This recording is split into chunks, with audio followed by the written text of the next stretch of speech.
Hello, hello, brothers and sisters. Welcome to Speak of Africa. I'm Prince Ojong, your host. Thank you very much for watching our show. We have a whole lot of news for you today. The year is soon coming to an end. We are still in December, but we're already looking at Christmas, and we hope you're going to be prepared. There's a whole lot that is going to be happening. In fact, even in business, we have a lot of things that we're working on. We are looking for a tax preparer to occupy our office in Virginia Falls Church. So if you're a tax preparer, you know how to do taxes, contact us 240-350-1131, and we'll be able to help you work from that office, because we have a full-fledged office and we need somebody who can work in that office. It's in Virginia, Falls Church, Virginia, right at the center, 7 corners. Okay? Then there's a whole lot of news too, which we're sharing with you. We have a lot of businesses that are coming up, and we're going to get you involved. Okay? Then, of course, we have the biggest news, which is ECOWAS. There's so much insecurity in Africa. We've been reporting this every week, and you know it. People are complaining about insecurity, and they feel like coup d'etats are fueling more insecurity. ECOWAS is meeting in Nigeria. You know, ECOWAS is run now by President Bola Tinubu, the current president of Nigeria. So ECOWAS was meeting today to look into the flu, the fever of coup d'etats. So the ECOWAS guys were more looking at coup d'etats as a problem. When we conducted a poll on our channel, we asked the people, are coup d'etats bad or good for Africa? Over 80% of you said coup d'etats so far are good. First, most of them have been bloodless. They've not really killed a lot of people. So the people who really lost are the criminal cartel of leaders who run a lot of countries in Africa. We look at them as a criminal cartel because they collude as an organization or a group of persons to monopolize the instruments of power in each African country for their own personal interests. They don't care about the interests of the people. We look at them just like a trust, a criminal trust that tries to monopolize business, keep all the opportunities for themselves and their friends and family, yet the people are suffering. That's what we see as a problem. So we think ECOWAS has misplaced objectives. ECOWAS has misplaced priorities. So coup d'etats are not the cause of the problem of insecurity in Africa. That's wrong. It's like ECOWAS is using the wrong diagnosis for a disease. How can they know the right treatment? Because first of all, the diagnosis is wrong. So coup d'etats are just a knee-jerk reaction to the problem of bad governance in Africa. We've said it before. Bad governance is fertile ground for coup d'etats. Okay? Coup d'etats are not the problem. Coup d'etats are the result. They are not a cause. Usually you have cause and effect. The law of causality. Okay? Coup d'etats are just the effects. What happens after? They are not the cause of insecurity. Insecurity is caused by bad governance. And this is what ECOWAS needs to understand. In fact, we have a video which we're going to share with you. One of our friends, Miss Mary Ngu, sent us this video. She's in Belgium. She's an African writer in Belgium. And she sent us this video about Dr. Akinwumi Adesina. Dr. Adesina is the current president of the African Development Bank. The African Development Bank is a financial group that tries to raise funds and develop Africa. They fight hunger, because principally the problem in Africa is hunger. A lot of Africans cannot feed themselves. Yet Africa has vast lands where we can do a lot of agriculture, but we cannot feed ourselves. So Ms. Meringu sent me this video, and I decided that, oh, it's a good video I want to share with you. She's a writer, and she covers a lot of subjects. In fact, I'm even going to interview her on a book she's written on talents and gifts. So look forward to this interview in one of the shows. Her name is Ms. Mary Ngu from Belgium. In fact, she was my classmate in the University of Yaoundé. So we're in the same class together, and I think you guys would love to meet her. So she'll be able, she's written a lot of books, but I would like to interview her on the book on talents and gifts, because I think I really want to motivate a lot of people to achieve their dreams. In fact, some of the shows we're going to air before the end of the year, we're going to focus on talents and gifts. What you can do with your talent. Your average person that I know has a lot of talents. But the problem is they are not using the gifts God has given to them. So we have to try to encourage you to make use of these gifts. But without any digression, we want to take you to the video of Dr. Akinwumi Adesina, the current president of the World Bank. What he's saying in this video, take a look at the video. Watch it for a minute. For the world to respect Africa. Now, the first thing that I want to underline is that respect is never a given. It cannot be purchased. It must be earned. And it is earned based not on rhetoric or request, but based on action. Concrete action. Consistent action over time. Saudi Arabia has oil, as does Nigeria. Kuwait has oil, as does Nigeria. Qatar has abundant gas, as does Nigeria and other countries. Yet Nigeria is the country with the largest share of its population living below extreme poverty line in 2023 in Africa. That is not a gold medal that we should be proud about. Clearly, there is something fundamentally wrong in our management, or rather mismanagement of our natural resources. It is also clear that if we continue to mismanage these natural resources, we will remain stuck. I have urged African governments to stop securing loans backed by their natural resources. And that's because those natural resource-backed loans are not transparent. They're expensive. They make debt resolution very, very difficult. If that trend continues, it will be a disaster for Africa. If we manage our natural resources well, Africa has no reason to be poor. We have $6.2 trillion of natural resources. So how in the world are we poor? We simply need to pull up our socks, stamp our corruption, and manage our natural resources in the interest of our countries and in the interest of our people. And let me say, the resources of a country does not belong in the pockets of powerful and rich individuals. It belongs for the state to be used for the benefit of the people of that country. There must be accountability on our natural resources. I wonder sometimes when people go around and say, well, I've actually helped, we put a borehole in a state, or put a borehole and it's on national television. The very fact that you're actually installing boreholes is an indication of government failure. Because in 21st century, every single house must be having pipe-borne water. So there's nothing to be really delightful about in trying to do that. And we should get away from this feeling of leaders feeling that they are doing public good. No. Leaders must be held accountable for the resources of the people.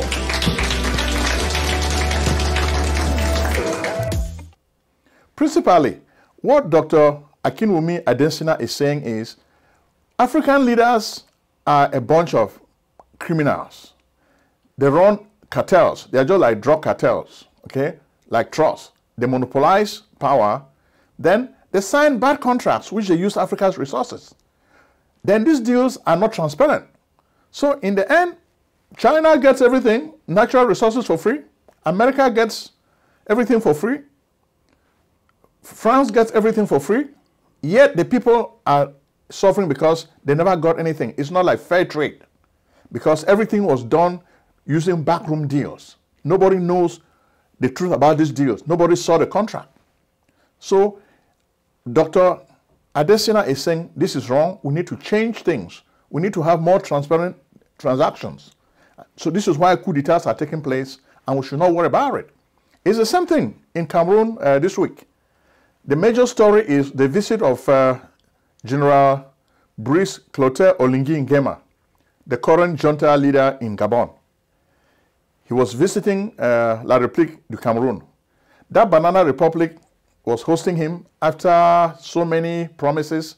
It looks like Obiangema and Denis Sassou Nguesso of Congo finally convinced Paul Biya to accept and receive Oligui Nguema. For his own part, General Olingi Nguema presented himself in a very smooth way as a diplomat. You would not even think this is a military guy. But the guy had learned diplomacy from Omabongo. So he was able to make the BR people to understand that he's not really a threat to them. He's not a threat to their interests. He explained to them that the coup d'etat in Gabon was just a family affair. It has nothing to do with external interests. So they should not fret, they should not worry, because he's not going to touch them. In fact, we hear that Paul Biya did not even want the guy to come to the palace with his gun. Maybe Biya was afraid that the guy may shoot him. But when you look at it, how is the Biya regime doing? Not very, very well. You see, their minister, Motaze, was announcing that 2024 is going to be tough financially for Cameroonians. And we don't really think he's wrong. He's right. Then at the same presidency, the director of the civil cabinet, Ayolo, you see what Mvondo Ayolo did? We hear thieves went to his house and stole over $4 million in cash. A look at they ran to the northern city of Cholire. Cholire had a prison during the Ijo days where they used to torture people and kill people. That's how I knew about Cholire. It's right in the north of the Banana Republic of Cameroon. Okay? So we know that that's what happens in this place.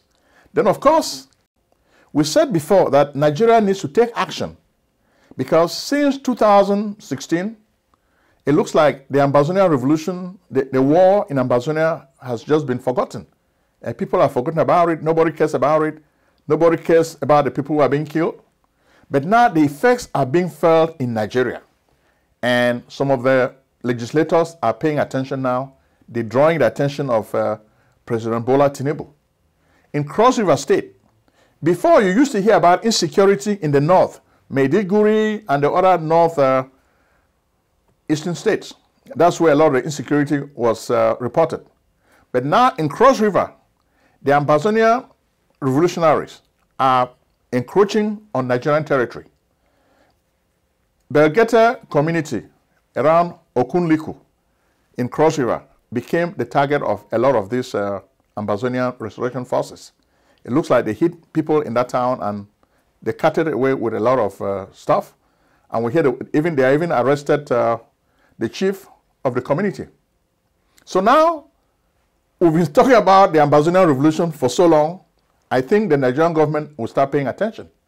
Buhari was just sleeping. He never really cared about what was happening in Ambazonia. He just said he was supporting the government of Paul Biya. But today, the chickens are coming home to roost. So Nigeria is dealing with a problem. Okay? On the brighter side, the Moody reporting agency has improved the rating of Nigeria. So this is commendable. Rating agencies make it possible for countries to borrow money and achieve their development objectives. So before Bola Tinubu took over as the president of Nigeria, the development outlook in Nigeria was kind of bleak and negative. Surprisingly, after some of the reforms Bola Tinubu is doing, now this outlook has changed from negative to stable and positive. Then at the same time, they're talking about the Dangote oil refinery. Nigeria is making strides, so eventually it will be open. They'll be refining oil in Nigeria, and this will reduce the cost of production of oil. And this is something positive, and we salute the government of Bola Tinubu for some of these reform initiatives. He has just been in power for a short time, but the world is already reacting to some of the initiatives he has introduced. So we say this is positive for the government of President Bola Tinubu. And we say thank you very, very much. This is a good sign. Next, we take you to Burkina Faso. Tired of waiting in long lines at the emergency room or your doctor's office? You should be. Why wait in long lines for care? It's time for you to come to Lucille Urgent Care. Real care, no waiting. Lucille Urgent Care, the best place for true and loving care. Service at Lucille Urgent Care is convenient, fast, time efficient, affordable, accessible, transparent, and cost effective. Real treatment is your right. Indeed, it's not just a privilege or pejorative. Skip the emergency room's long lines, kiss the ER goodbye, say farewell to your old doctor's office, pay less, save time, enjoy the excitement of convenience, receive immediate treatment, get the healthcare you need quickly and affordably. Lucille Urgent Care offers many express services: rapid COVID-19 testing, on-site prescription, preventative lab services, imaging and x-rays, urgent medical treatment for common illnesses and injuries, routine vaccines and flu shots, work-related injury services, pre-employment, occupational, annual, and sports physicals, immigration exams, and much more. Same-day treatment, rapid lab results, extended hours, weekend hours, no appointment necessary, no insurance necessary, no doctor necessary, walk-ins accepted, telemedicine available. We are open 7 days a week with evening and weekend hours. We are located in Maryland. Lucille Urgent Care, 903 Half York Road, Towson, Maryland, 21204. Website, lucilleuc.com. Call at 443-275-1286 or 301-593-4897.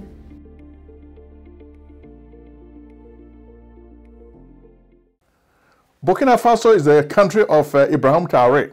We know about his leaning towards Moscow. The West has been trying to organize a coup d'etat against him. They will continue organizing more coup d'etats. But the little guy is strong, okay? The guy is strong, and this week we understand that he has taken steps to ban the French language in his country. France, listen, French is no longer going to be the official language of Burkina Faso. French is only going to be a working language. So the languages of the country have now, the home languages are now going to be used as official languages. French will only be a working language. So they will just use it to do their work so that eventually they'll get rid of French. So language is very important. In fact, I studied linguistics when I was in the university, and I can tell you that I ascribe fundamental importance to the phenomenology of language. Okay? Even Frantz Fanon says the same thing. By getting rid of a language, you're getting rid of a culture. So don't just see it as a medium of exchange where people speak. When you get rid of the French language, you're getting rid of the French culture. So that's what you need to understand in Burkina Faso. Next, we take you to the Central African Republic, where Ashanti Touadera is playing his politics. Okay, he's still there. The war goes on in his country. He has a pro-Moscow stance.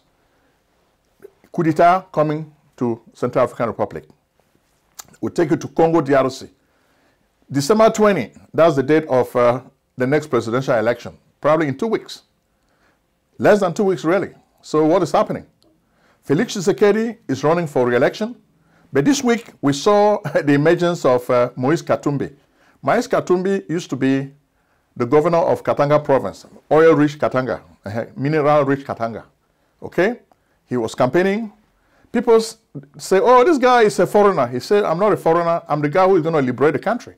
And for real, Congo DRC needs liberation. They need liberation from Rwanda. Paul Kagame, with the M23, has taken a big swath of the country. So this week, it looks like Congo DRC also asked the peacekeeping forces from Uganda and other East African countries to leave because they feel they are ineffective in combating the threat of the M23. Okay? So you can see signs of this. This is serious. Next, we'll take you to Mali.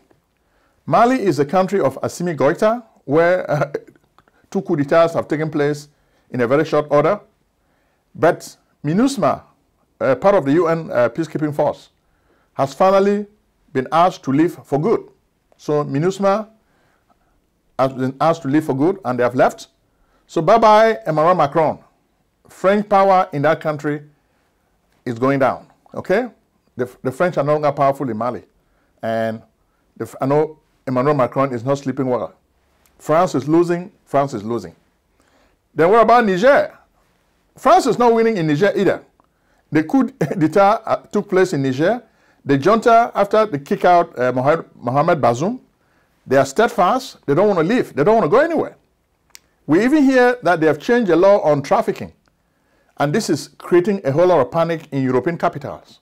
It means more migrants are going to be going through the Sahara, and they'll be leaving the country and traveling to Europe, something Europe doesn't want.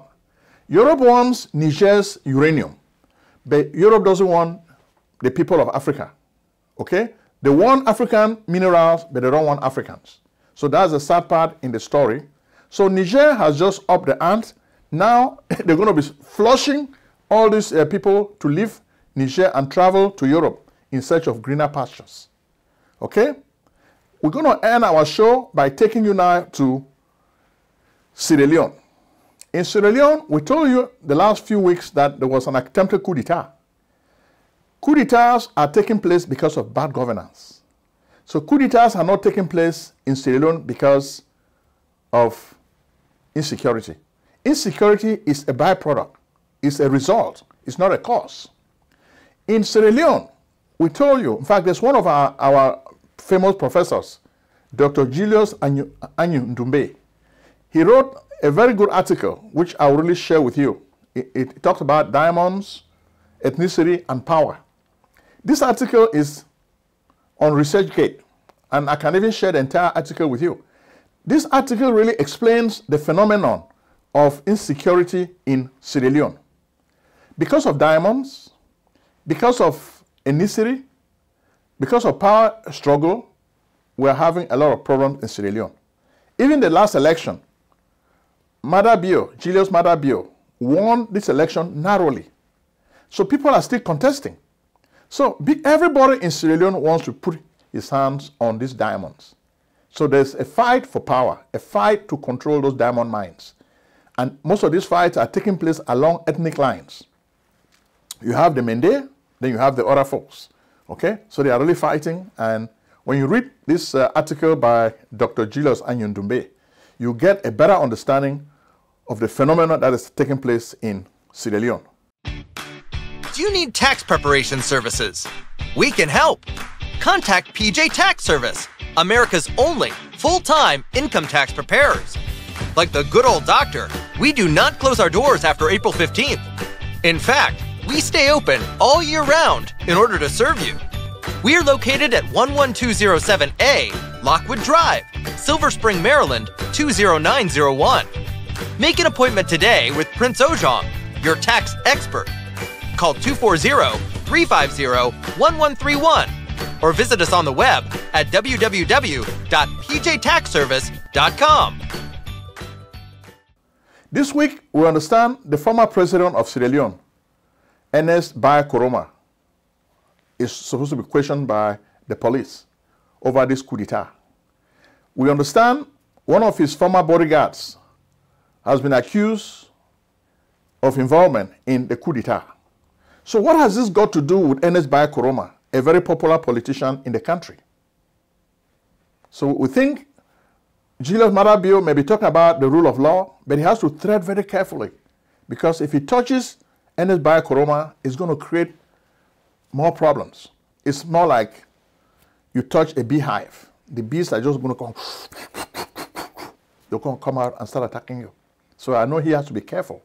He can be talking about the rule of law, but the situation in Sierra Leone is very, very tenuous. So, and this is what is really taking place in a lot of African countries, because the rule of law is weak. The people feel like they have to take the laws into their own hands. So we have to be very, very careful. What is going to happen? The rule of law is weak because we need to understand our problems. So our problem is bad governance. If we want to change, if we want to prevent coups, then we have to return to good governance. Good governance means we have to have a country where the rule of law prevails. Whenever the president and his tribe monopolize power, it creates resentment among the people. The president may have guns, but eventually the people will look for guns and start fighting back. And this is what is happening in much of Africa. The people always want to fight back. So we need to understand this reality. Coup d'etats are not the cause of insecurity in Africa. No, that's a wrong perception. Bad governance is the problem of Africa. Bad governance is what is causing insecurity. People want resources. So if you are a leader and you monopolize these resources, there's a knee-jerk reaction. And this knee-jerk reaction is coup d'etats. The average person does not have guns. So the people who have guns are the ones now who have to help. They take advantage. They are opportunists. So you may call them messiahs, but they are coup d'etat or coup makers are opportunists. They look at the problem of the people, the poverty of the people, the hunger of the people. Then they tell the people with nice rhetoric, we're going to take over power to help you. But when they take over power, do they help the people? Most of the time, they help themselves, which is what is happening. Look at like the example of Gabon. Oligui Brice Clotaire Oligui Nguema was the aide-de-camp of Omar Bongo. Sylvia Bongo brought him because he wanted him to create a path for her son Nuruddin. But what happened? This guy who was loyal to the Bongos decided now to take power for himself. And that's what has happened. So it's the same thing. The Biya regime is so scared because in the presidency, the guys who now are in charge of the presidential palace guards, they are being watched like a hawk. Are they going to organize a coup d'etat anytime soon? That's what worries the Biya clan. They don't know what to do. Everybody is on high alert. They are suspecting everybody. So something is going to give. So there's so much tension. Who is going to organize a coup d'etat? So Biya watches all these guys. Who is going to be next? Who is going to organize a coup d'etat against me, Paul Biya? They are watching all those guys, and that's the sad part in the country. So we're reminding you, comment, comment, comment. You guys are already commenting. Last week, we realized that so many of you were commenting, you were talking. We encourage you to talk. That's what this channel is for. Say what you think, and we'll express our own wishes and thoughts with you. Thank you very much for watching the show. May God bless you. Now more than ever, it is critical that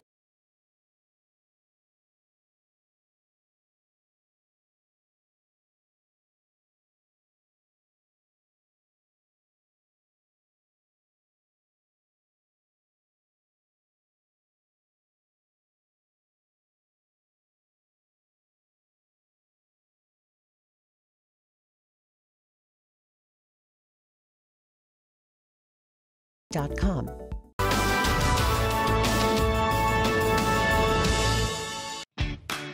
Do you need tax preparation services? We can help. Contact PJ Tax Service, America's only full-time income tax preparers. Like the good old doctor, we do not close our doors after April 15th. In fact, we stay open all year round in order to serve you. We are located at 11207A, Lockwood Drive, Silver Spring, Maryland, 20901. Make an appointment today with Prince Ojong, your tax expert. Call 240-350-1131 or visit us on the web at www.pjtaxservice.com.